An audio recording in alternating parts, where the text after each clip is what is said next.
Hi, everyone. I'm Nuno from the Rose Meditation, and here we are once again in our podcast. Usually, I have Fernanda here with me. Today, she's traveling, so I'm here by myself, but I'm going to bring a very interesting subject, which is the connection between breathing and asana, the body techniques of our classes. Uh, One of the most differential things that we have with asana, with the body techniques, is always to bring the awareness to breathing. Even when I give classes, for example, in a gym, that usually it's for beginners. Every time, every class, I have a newcomer, so I always need to start from scratch, from zero. I always start with breathing. Breathing brings the awareness to the present moment. Breathing brings that look to the inside. And I'm going to use that knowledge, even if it's just for one class in the lifetime, but I'm going to use the knowledge of breathing as the first section of the class, and then remind the practitioner throughout the class regarding breathing. And sometimes it's extremely hard, sometimes it's very easy. It depends on the position, depends on how challenging it is. So, last week, when we talk about what makes asana an asana, one of the elements was breathing that needs to be conscious, deep, and rhythmic. But goes, but first goes the position itself, which needs to be firm, stable, and aesthetics. And having that as a grade of difficulties in asana, that's what happens. Imagine I'm doing a balanced position in one foot, any position in one foot. And if it's not stable, that's my challenge. I'm managing my muscles, I'm managing my focus, I'm bringing all the attention to that only support that I have. Imagine my left leg and still and hold that position for a period of time. That is my first challenge, to stay stable and firm. When you have that, then you're going to make it comfortable. You're gonna learn how to micromanage the position, make perfect alignments, improve the stability, and then I'm also comfortable there. And then all the details, mostly from the extremities, such as the alignment of the shoulder, the arm, the wrist, and the hand, your facial expression, and so on. And when you have that awareness developed, imagine you're holding the position in one foot, you're firm, you're stable, you're comfortable, and you check the aesthetics as a way of body awareness, then you can go to the next level, which is breathing with consciousness. So, am I able to breathe with my full attention? Maybe that's the challenge. And so, you're going to put your attention there. Okay, it's conscious. Is it deep enough? Depending on the position, it can go deeper or not. Let me give you an example. If I'm doing a torsion and because of that, I'm squeezing my abdominal area here, it cannot be as deep as when I'm stretching up and I can expand my lungs and my torso the best way possible. So torsion has a limitation when comparing to a stretching, for example. And so the depth of your breathing may vary depending on the position. And then rhythm. It doesn't need to be numbers. It can be, but it doesn't need to be. It can means a faster breathing, a slower breathing, emphasizing the inhalation, emphasizing the exhalation, emphasizing the retention with air, emphasizing the retention without air, or it can be numbers. A few that we use. And so, giving this example, you can already imagine, okay, I'm in a position. If I manage to breathe and have that awareness, I'm kind of on a second grade or a second stage of that asana. If it's still impossible, that means I need to improve my physical performance or I need to lower the challenge, make another position that I can do with comfort. So sometimes you downgrade to upgrade your breathing. All right.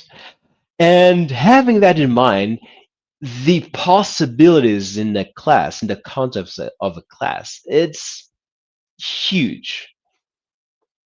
But if I only go to the body techniques and start talking about breathing, it might be vague.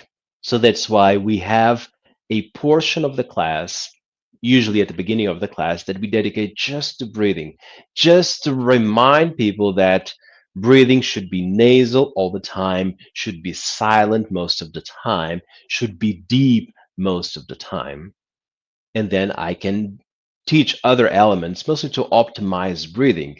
So then when I move to the body techniques in the class, I just need to remember, oh, I've learned how to breathe properly. I need to do it again in this position. And that's very valid, for example, for flexibility. Okay, imagine I'm doing a position here since I have a camera that allow me to focus here.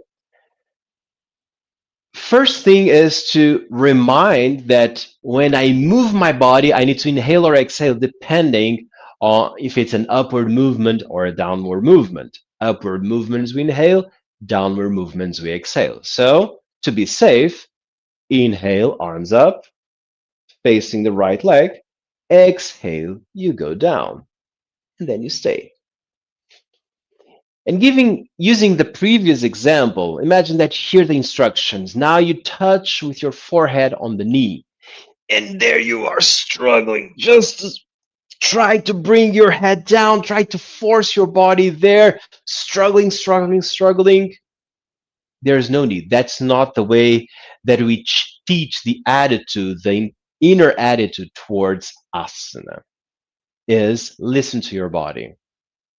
Maybe you need to give a step back. Maybe it's not today that my forehead will touch the knee. That's okay. I'm going to stay here. Since I'm comfortable, I'm going to add the breathing awareness. Oh, but notice when I breathe out, it seems like I'm getting more space to evolve. So that means breathing is helping me to get closer to the knee. See, I was forcing because I was focused just on that distance between the forehead and the knee. But if I downgrade consciously to an easier variation, and then I use breathing, and then breathing will help me to evolve and perform better. Having this example in mind, imagine how many things can we do to gain flexibility, but it applies the same way with strength. For example, kind of the same position, but it's the leg that goes up. So I'm applying strength here. If I don't breathe properly, I'm going to get exhausted in a couple of seconds. Or if I retain the air in my lungs, contract all the muscles just because I need to raise my leg. No, my arms can be relaxed. I just need to use my core. I just need to use the muscles from my leg. And this one, for example, is fully relaxed. Core, leg, and nothing else. And then breathing is helping me. When I inhale, it feels like I'm getting stronger to elevate the leg, for example. And so I can always use breath in a way as an add on to my performance. And this is something new? No, this is something ancient. It's an ancient way to train flexibility, strength, breath work. Remember that the gymnastics, that is the origin of most of the workouts that we see nowadays, are based in repetition. It's based on no pain, no gain, forcing, hurting yourself. And that's not the only way of building muscles or strength or flexibility. There's the other way, and that is the way that we teach. It's an ancient way of teaching because it combines and it's really connected with the body.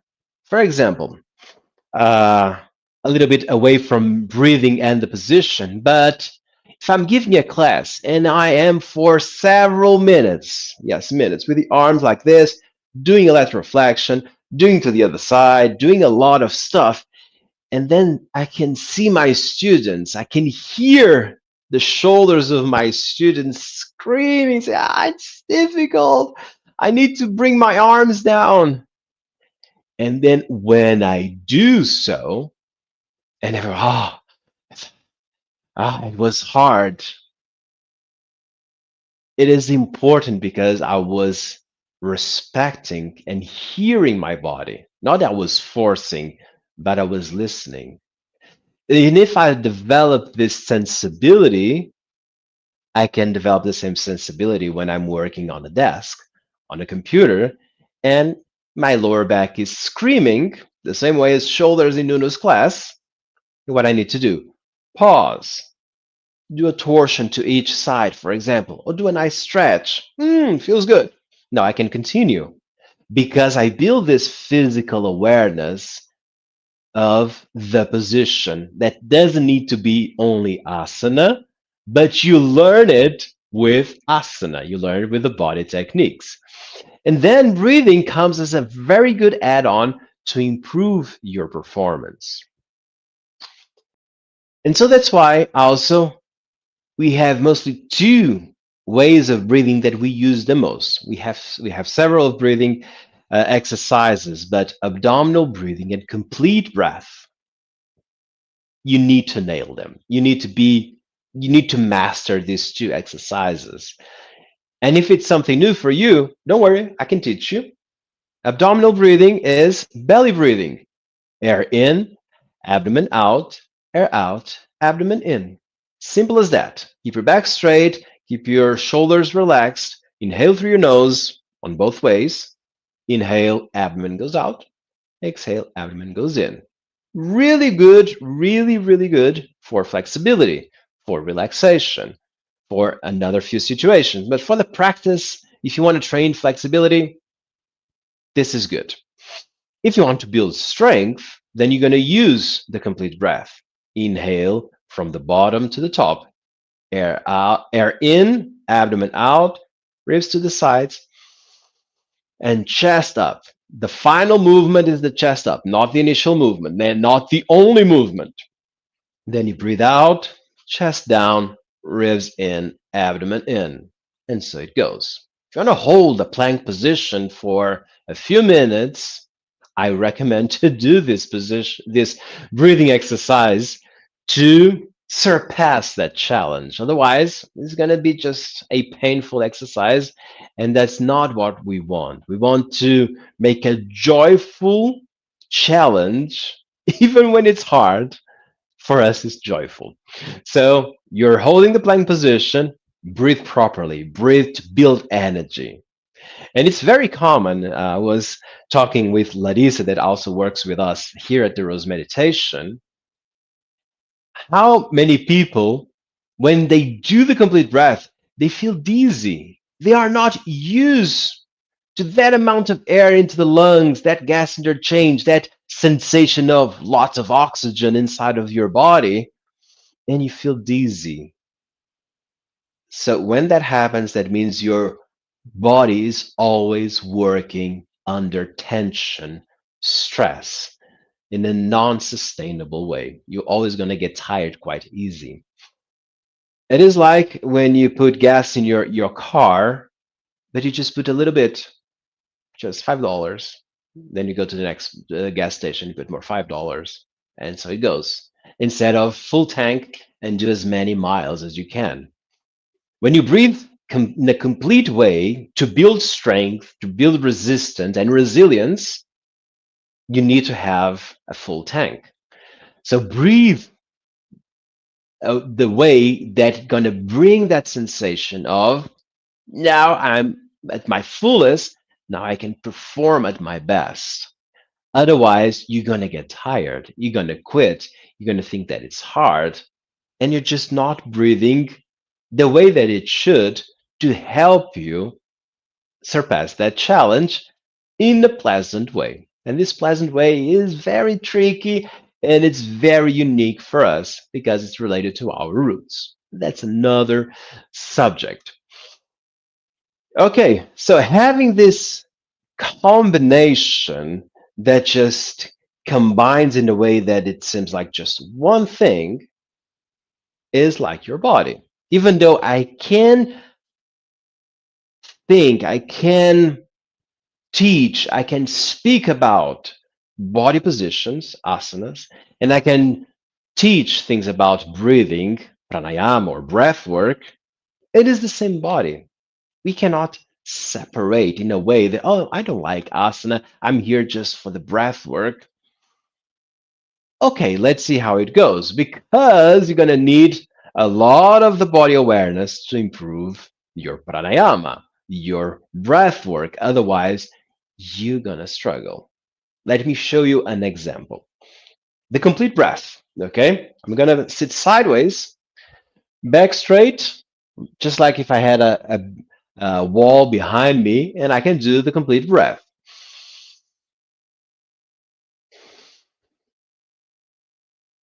Easy. But if my position is not comfortable, it will limit the range of my breath work. For example, if I squeeze my abdomen like this, see, I'm with my back arched back, I'm compressing my abdomen, and I want to breathe properly. And then I just use the upper chest because I cannot expand my belly out because of the position. So I need to have techniques that will help me not only to correct or to improve. I don't like the word correct. I think it's improve your posture through asana that is going to make you more capable of breath work. Okay, just like if I was doing against the wall. But if I do it against the wall, I'm going to relax. So I'm here against the wall and then off.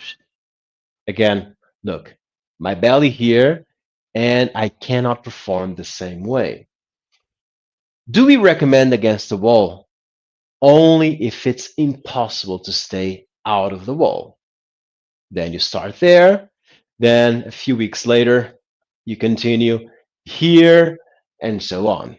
Okay, you can use the wall as plan Z, and then you evolve from there.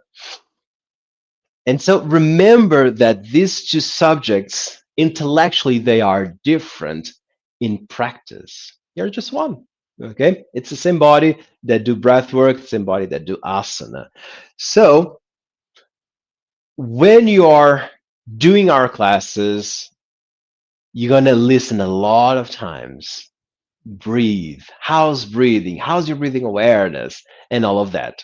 If you know how to, if you understand Portuguese, mostly the Brazilian Portuguese, you can go to the streaming platforms and join the basic practice by Professor De Rose. He recorded himself.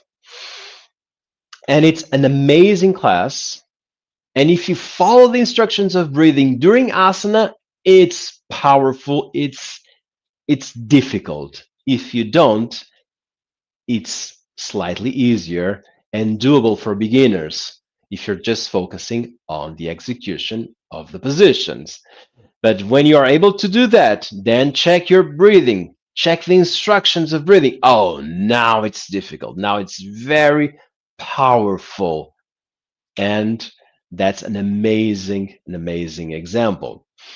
And many times when we are giving the classes, an advanced class is not with difficult positions, is when we stack, we overlap mostly asana and pranayama, positions, breathing, then mentalizations, then lots of other stuff. That's when the practice gets really advanced, is when you are able to stack different layers on the same technique because you developed so far.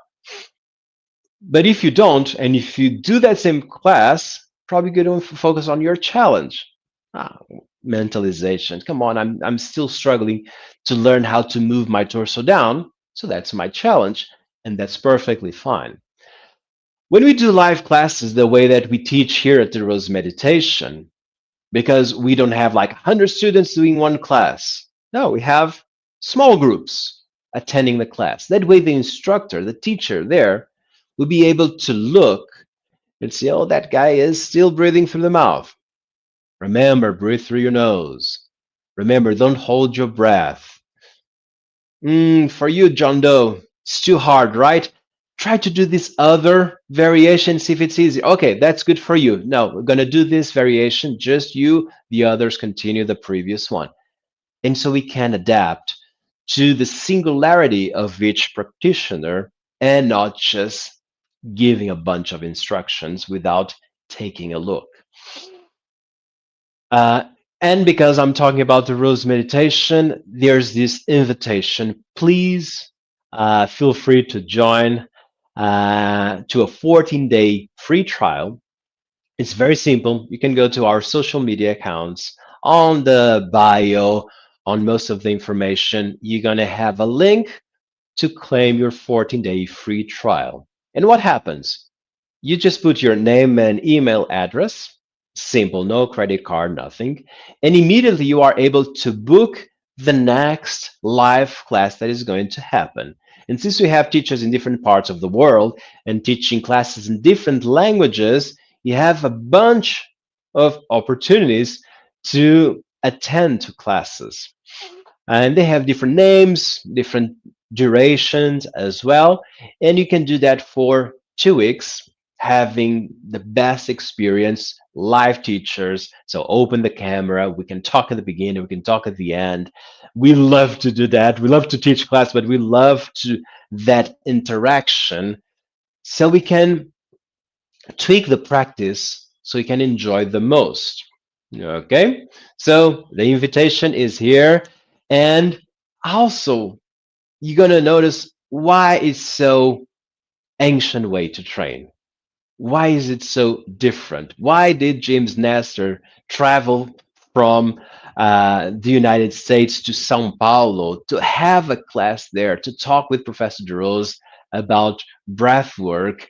And he did a class with movement, just with asana. The class that he mentions there with one of our teachers is that one, the one that you can do. So instead of flying, you can just click the link, enroll for the 14-day trial, and join one of those classes, the one that has movement, and you're gonna love and you're gonna understand with your body, you're gonna incorporate this knowledge by yourself for 14 days. So thank you so much for your presence. Thank you so much for being here and listening to me. I hope next week I'm going to have Fernanda once again on my side. And until then, have a mindful week. Bye bye.